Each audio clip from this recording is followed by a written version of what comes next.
वो 10 बड़े फैसले हम आपको बताते हैं जो मोदी पार्ट 2 के दौरान इन 100 दिनों के अंदर लिए गए। पहला फैसला जो है वो जम्मू कश्मीर से आर्टिकल 370 हटाया जाना है। जम्मू कश्मीर से अनुच्छेद 370 और धारा 35 से हटाकर एक देश एक कानून की धारणा मजबूत की गई। वहीं जो दूसरा बड़ा फैसला है वो भी जम्मू कश्मीर पुनर्गठन कानून। जम्मू कश्मीर और लद्दाख दो अलग अलग केंद्र शासित प्रदेश जो हैं वो अस्तित्व में आए।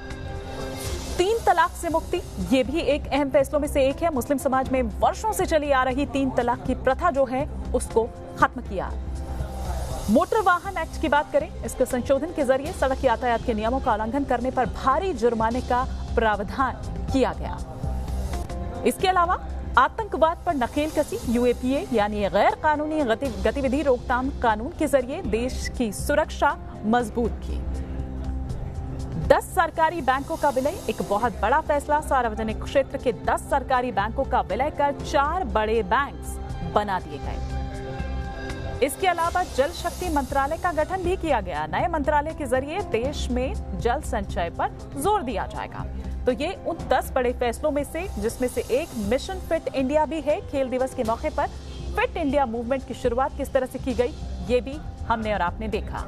1 नेशन 1 राशन कार्ड, भ्रष्टाचार पर नकेल कसने के लिए 1 nation 1 ration card pilot project को लॉन्च इस दौरान किया गया। इन 100 दिनों के भीतर किसानों की आय दोगुनी करने का जो लक्ष्य है वो 2022 तय किया गया। 2022 तक किसानों की आय दोगुनी करने के लिए 14 सूत्रीय फॉर्मूले पर काम किया जा रहा है। तो मोदी पार्ट 2 के दौरान 100 दिनों के भीतर ये वो 10 बड़े फैसले थे।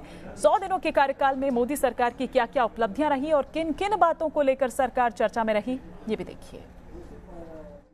मोदी सरकार या मोदी 2.0 के पहले 100 दिन सफलताओं से भरपूर रहे। सबसे बड़ी सफलता कश्मीर से अनुच्छेद 370 का खत्म हो जाना, जम्मू कश्मीर और लद्दाख को 2 यूनियन टेरिटरी में तब्दील कर देना और उसके साथ 3 तलाक की बात करें, 3 तलाक के ऊपर सशक्त कानून बनाना, आतंकवाद को रोकने के लिए यूएपीए कानून बनाना, ये उन तमाम सफलताओं में से शुमार है जो संसद के पहले ही सत्र में प्रधानमंत्री नरेंद्र मोदी की दूसरी सरकार ने करके दिखाई। और संसद के बाहर की बात करें, चिदम्बरम पर कार्रवाई की पूर्व वित्त मंत्री, पूर्व गृह मंत्री शिव कुमार की बात करें, कर्नाटक के कद्दावर नेता कांग्रेस पर, उन पर ईडी की कार्रवाई हुई। उन कार्रवाइयों से कांग्रेस के हौसले पस्त हो गए। अगर स्ट्रेंथ की बात करें, संख्या बल की बात करें, सरकार जानती थी कि राज्यसभा में वो कमजोर है।